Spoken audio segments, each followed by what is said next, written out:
mean I'll see it. I never really believed in the idea that pregnancy changes your energy or whatever people call it. To me, being pregnant was just a series of physical inconveniences, the constant backaches, the weird cravings, and that crushing exhaustion that hits you around the 24-week mark. My husband, Mark, was working the graveyard shift at a distribution warehouse about 40 minutes away, so I spent most of my nights alone in a rental. It was an old place, the kind with thick baseboards and floorboards that groaned under their own weight, but it was cheap and close to the hospital.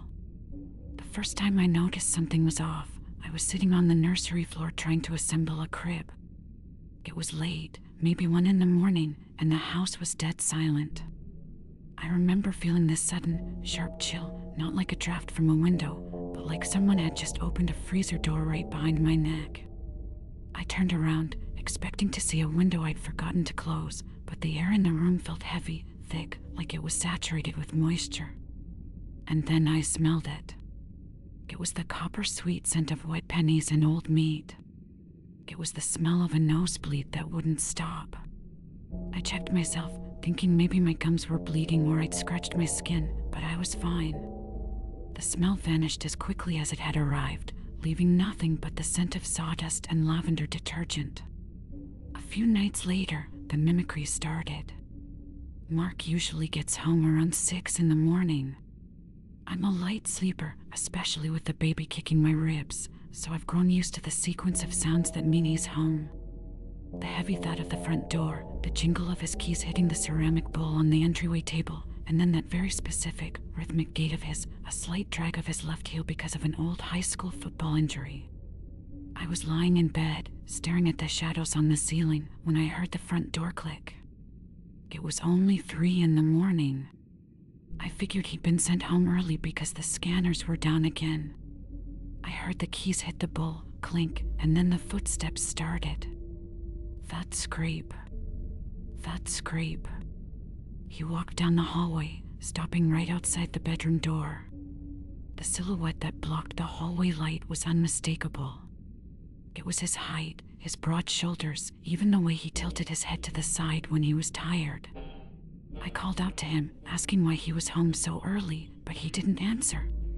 The figure just stood there. In the doorway, a solid mass of darkness that seemed to absorb the light from the hall. I watched as he, or it, started walking toward my side of the bed. It moved exactly like Mark, with that heavy, deliberate pace. I felt the mattress sink. I felt the weight of a body pressing down near my feet, the wood of the frame creaking under the load. I reached out my hand to touch his leg, but my fingers met nothing but cold air. The spot where the mattress had been depressed suddenly snapped back up, and I watched, paralyzed, as the silhouette literally dived into the floor at the foot of the bed. It didn't fall. It vanished into the hardwood like a stone dropping into black water. I scrambled for the lamp, my heart hammering against my ribs so hard I thought I'd go into early labor. I grabbed my phone and called Mark. He picked up on the second ring, the sound of industrial fans and conveyor belts loud in the background. He was still at work. He hadn't been home. He told me I was probably just having a vivid pregnancy dream, something about hormones and sleep apnea. I wanted to believe him. I really did. But then I found the marks on my stomach. The next morning, while I was getting out of the shower, I saw them in the mirror. They weren't bruises, not exactly. They were faint, yellowish-purple outlines of fingers. Someone had been gripping my bump, long, spindly fingers that wrapped almost all the way around the underside of my belly. They were positioned in a way that suggested someone had been kneeling between my legs while I slept, holding the baby through my skin. I did some digging into the house after that. I'd always known it was a rental with a high turnover, but I didn't know why until I talked to the neighbor, an older woman who spent most of her day pruning roses. She told me about the couple who lived there 3 years ago. The wife had been pregnant, too. One night, the police were called for a domestic disturbance, but when they arrived, the husband was gone. He'd vanished without his car, his phone, or his wallet. The wife was found in the nursery, clutching her stomach, claiming that he had climbed inside her to stay with the baby. She'd lost the pregnancy a week later from what the doctors called unexplained placental abruption, but she kept insisting that the thing in her house wasn't her husband. It was something that had learned how to look like him so it could get close to what she was carrying. The psychological toll started to wear me down.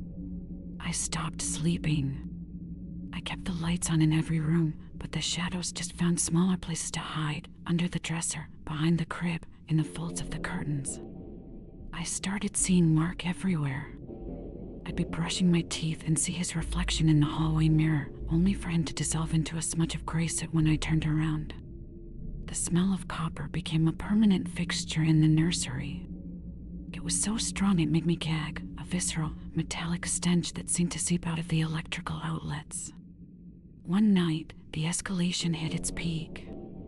I was lying in the dark, trying to breathe through a particularly painful set of Braxton Hicks contractions. I heard the floorboards in the nursery groan. That scrape. That scrape. The footsteps weren't coming from the hall this time. They were coming from inside the baby's room. I sat up, my skin crawling with a primal kind of dread.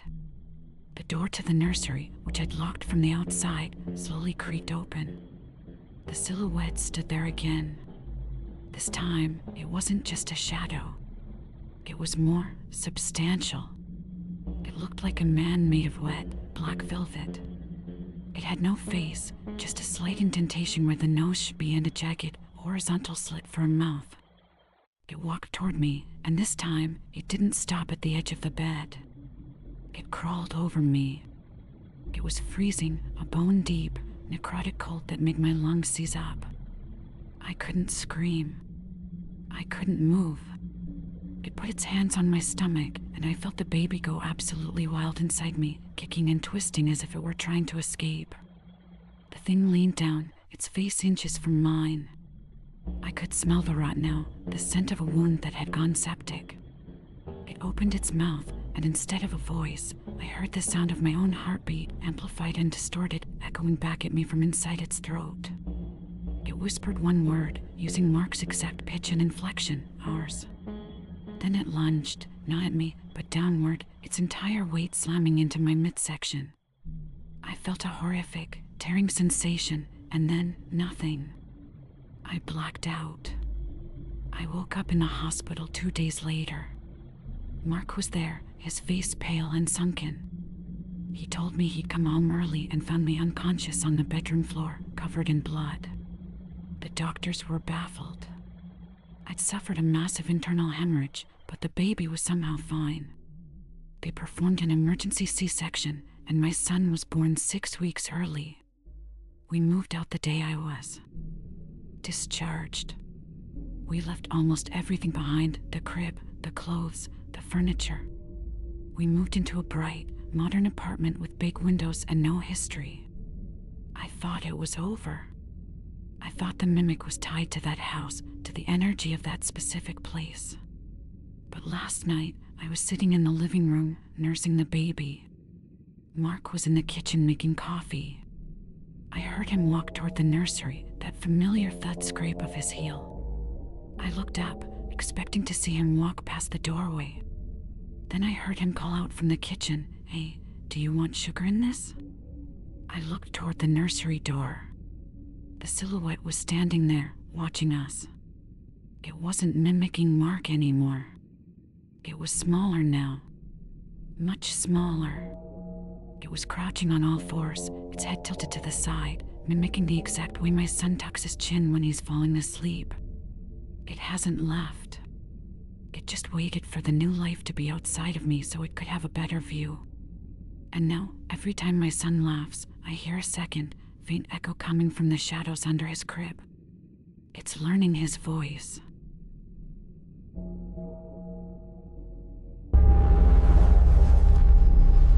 Next story. I've spent a lot of time lurking on these subreddits, reading stories about shadows in the corner of the IR doors creaking open on their own. Usually, I can rationalize that stuff. It's an old house settling, or it's just the brain playing tricks during that weird gap between being awake and falling asleep. But what happened to us when Sarah was pregnant with our first kid that wasn't a trick of the light. It wasn't a draft. I'm telling you this because I need to get it out, and because I want you to understand that the things that want to get into our world don't always come through a doorway. Sometimes they try to find a way through us. Everything was normal until Sarah hit her 16th week. We were that typical, exhausted couple, the kind that spends their weekends arguing over whether the nursery should be sage green or seafoam. We finally settled on a neutral gray, and I spent a Saturday painting the walls. That night was the first time I saw her. I wouldn't call it a dream, because I could feel the texture of the duvet against my legs and the heavy, humid heat of the bedroom. I was lying on my side, facing the door, which we always kept cracked for the cat. In the hallway, standing just beyond the sliver of light from the street lamp outside, was a girl. She looked to be maybe 7 or 8 years old. She was wearing a dress that looked like it had been pulled out of a muddy lake, heavy, sodden, and clinging to her thin frame. Her hair was matted over her face, but I could see her eyes. They weren't glowing or anything cinematic like that. They were just dark, flat, like 2 holes punched into a piece of paper. I couldn't move. My muscles felt like they had been replaced with lead. She didn't walk, she sort of glided toward the bed, the sound of her wet clothes dragging against the carpet making a heavy, sodden noise. She stopped inches from my face. Her breath smelled like stagnant water and raw meat left out in the sun. She leaned in, her voice a thin, papery whisper, and asked if she could see the baby. I managed to grunt out a no, and just like that, I was fully awake, gasping for air. Sarah was fast asleep, her hand resting protectively over her small bump. I told myself it was just stress. New father jitters. But the next morning, when I went into the nursery to finish the trim, I saw a set of small, damp handprints on the gray wall I had just painted. They were low down, near the baseboard, and the water had stained them. Fresh paint a dark, bruised purple. Over the next month, the dreams became a nightly occurrence.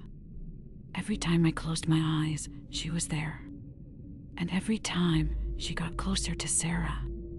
She stopped asking to see the baby and started demanding it. She would stand over Sarah's side of the bed, reaching out with fingers that looked too long, her skin the color of a drowned person. I would fight the paralysis, screaming internally, trying to throw my body over my wife to protect her. What made it real, what made it true crime levels of terrifying, was the physical evidence. Sarah started waking up with bruises. Not just little bumps from walking into furniture, but clear, distinct finger marks on her inner thighs and around her ribs. They were deep, yellowish-purple welts that looked like someone had gripped her with incredible force. She thought she was just becoming clumsy in her pregnancy, but I knew better. I started staying awake, fueled by caffeine and a mounting sense of pure, unadulterated dread. I bought a home security camera and pointed it at the bed. One night, around the 24th week, the escalation reached a breaking point. I was sitting in the armchair in the corner of the bedroom, staring at the monitor of the camera feed on my lap. Sarah was restless, tossing and turning. On the screen, the room looked gray and grainy. Then I saw it. A shadow detached itself from the nursery door across the hall. It didn't look like a little girl anymore. It was hunched, its limbs elongated and twitching with a frantic, insect-like energy. It crawled into our room on all fours, moving across the ceiling with a sickening fluidity. I tried to stand up, but my legs gave out. It was that same paralysis, but it felt more aggressive, like an invisible weight was crushing my chest. I watched the monitor as the thing dropped from the ceiling onto the foot of the bed. It crawled up Sarah's body, its weight making the mattress dip significantly. Sarah groaned in her sleep, her face contorting in pain. The baby, our son, started kicking. I could see the visible jolts against the fabric of her nightgown. It wasn't the usual fluttering movement. It looked like he was trying to claw his way out, trying to get away from whatever was sitting on top of his mother. The entity reached out a hand, a pale, wet thing with jagged, broken nails, and pressed it firmly against the center of Sarah's stomach. I finally found my voice and screamed, "Get away from her." The thing turned its head 180 degrees to look at me. Its face was a ruin of gray flesh and black veins. When it spoke, it wasn't the little girl's whisper anymore. The sound that came out of its throat was a jarring, guttural growl that felt like it was vibrating in my own marrow. It sounded like two tectonic plates grinding together. "I want the baby," it shrieked. It lunged at me, pinning my arms to the sides of the chair.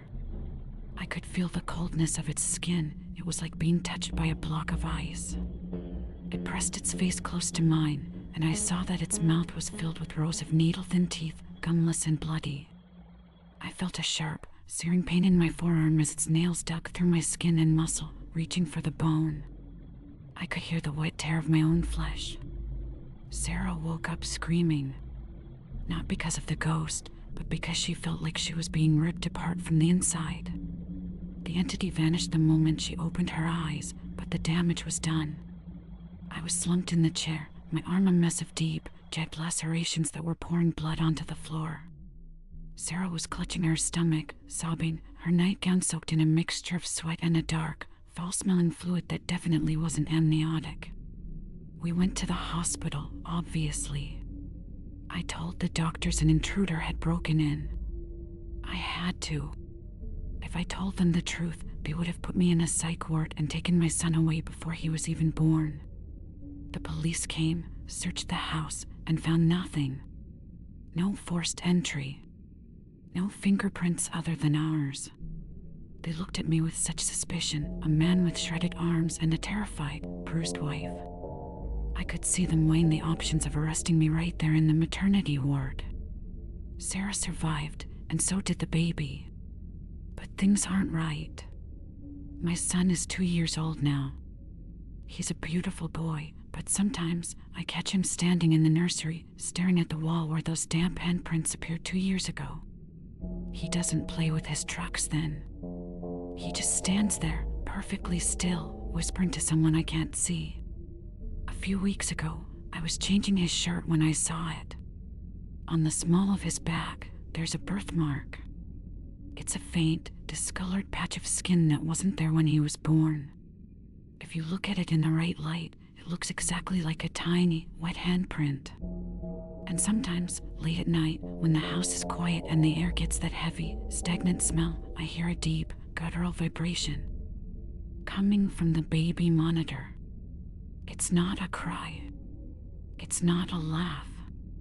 It's a voice that sounds far too old and far too hungry for a toddler, asking if it can finally come inside. I don't sleep anymore.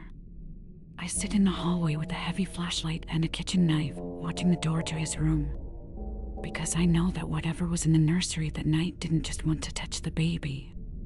It was looking for a way in. And I think, God help us, it found one.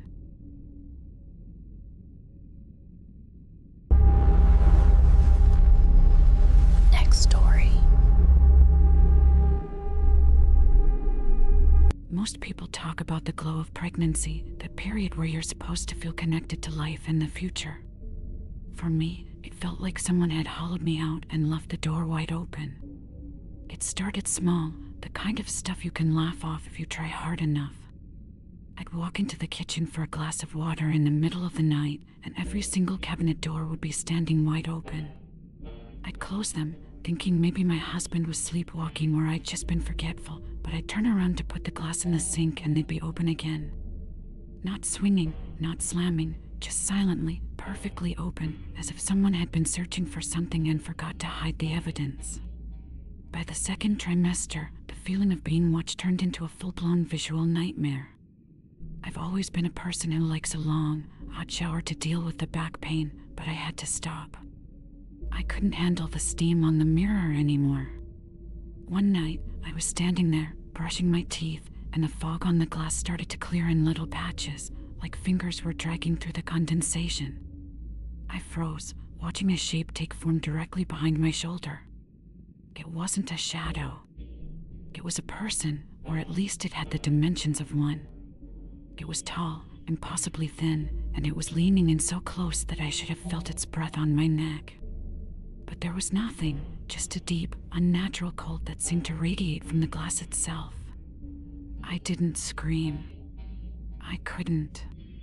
I just watched as it tilted its head, peering at my stomach with this hungry, desperate intensity.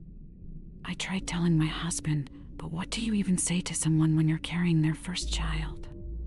He wanted to believe it was just the hormones or the stress of the upcoming move, but even he couldn't explain the bruises.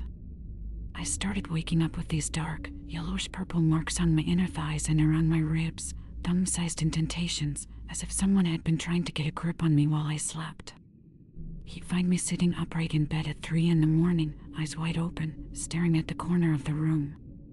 I don't remember doing it, but I remember the dreams. Those dreams are what truly broke me. My grandmother passed away about 3 years before I got pregnant. We were close, so you'd think seeing her would be a comfort, but this wasn't her. In the dreams, she'd be standing at the foot of my bed, but her body was wrong. Her skin looked like wet parchment stretched over rusted metal. She would move in these sickening, jerky hitches, her joints popping and snapping like dry wood. She never spoke. She would just crawl up the bed, her dead, milky eyes fixed on my belly. In the worst one, she reached out with fingers that felt like cold stone and started digging. She wasn't trying to touch the baby, she was trying to pull herself into me. She wanted back in. She wanted a way out of whatever dark place she was stuck in, and she saw my pregnancy as a literal doorway. I'd wake up screaming, my fingernails dug so deep into my own stomach that I was bleeding. The doctor told me it was night terrors brought on by the physical changes in my body, but the house didn't care about medical explanations. We moved 3 months before my due date, thinking a fresh start in a new apartment would clear the air. It didn't. The shadows just followed us. They were everywhere, peeking around the doorframe of the nursery, standing in the hallway when the lights were off, watching us eat. It felt like I was a beacon, a lighthouse in a storm, and every lost, hungry thing in the dark was trying to find a way toward the light I was carrying. The visceral fear I felt every day is hard to describe to someone who hasn't lived it. It was a constant, low-level vibration in my teeth. I felt like a host, but not to a human life. I felt like I was being used as a bridge. I'd look at my reflection and see my own face, but my eyes looked different, colder, older, like there were voices whispering just behind my pupils. The air in the apartment always smelled faintly of copper and old, stagnant water, no matter how much I cleaned. The strangest part, the part that still haunts me, is what happened the night I went into labor. The haunting reached a fever pitch. The doors weren't just opening anymore, they were slamming with such force that the frames were splintering. I could hear footsteps, heavy, dragging footsteps, circling the bed all night long. But the second my daughter was born, the very moment she took her first breath and the cord was cut, it stopped. The silence was deafening. It was like a vacuum had sucked all the pressure out of the room. For 2 years, I lived in total peace. I convinced myself that the doctors were right. I told myself it was just a localized psychosis, a strange side effect of the biological cocktail of pregnancy. I watched my daughter grow, and she was perfect. She was healthy, happy, and showed no signs of being anything other than a normal little girl. I finally felt safe. I felt like I had my body back. But a few months ago, we decided it was time for a second. We wanted her to have a sibling. The moment the test turned positive, the weight came back. It didn't wait for the second trimester this time. I was in the kitchen, making breakfast for my daughter, when I felt that familiar, icy draft. I looked up at the microwave clock, and then I saw it in the reflection of the oven door. It wasn't my grandmother this time. It was something else, something much larger, something that didn't have a human shape. It was crouched in the corner of the ceiling, its limbs long and multi-jointed, just waiting. And then I heard it. My daughter, who was playing with her blocks in the living room, stopped. She looked up at the empty hallway and waved. "Hi, Nana," she whispered. My heart didn't just drop, it felt like it stopped beating entirely. I haven't shown her pictures of my grandmother in months. I haven't talked about her. But my daughter wasn't looking at a photo. She was looking at the air right behind me. Now, the dreams have returned, but they've changed. I'm not just seeing the dead anymore. I'm seeing what's waiting on the other side of the door I'm opening. The bruises are back, deeper this time, almost black against my skin. I wake up with the taste of dirt in my mouth and the smell of rot in my hair. I've started locking the bedroom door from the inside, but it doesn't matter. You can't lock a door when the person holding the key is inside you. I'm 6 months along now, and I'm terrified of what's going to come out this time. Because the things in the hallway, they aren't just watching anymore. They're getting closer. They're standing at the edge of the bed every night, and I can hear them whispering to the baby. They aren't trying to get in anymore. They're waiting for the baby to let them out. Every time I feel a kick, it's not a moment of joy. It's a reminder that the clock is ticking. I look at my daughter, and I see her staring into corners, laughing at things I can't see, and I realize that the portal didn't just close when she was born. It just stayed cracked open, waiting for the next one to swing it wide. I'm not a mother anymore. I'm an anchor, dragging something terrible into this world, and I don't think I have the strength to stop it. I don't think anyone does.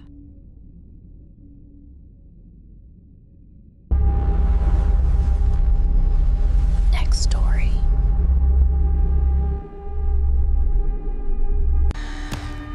Next story is yours.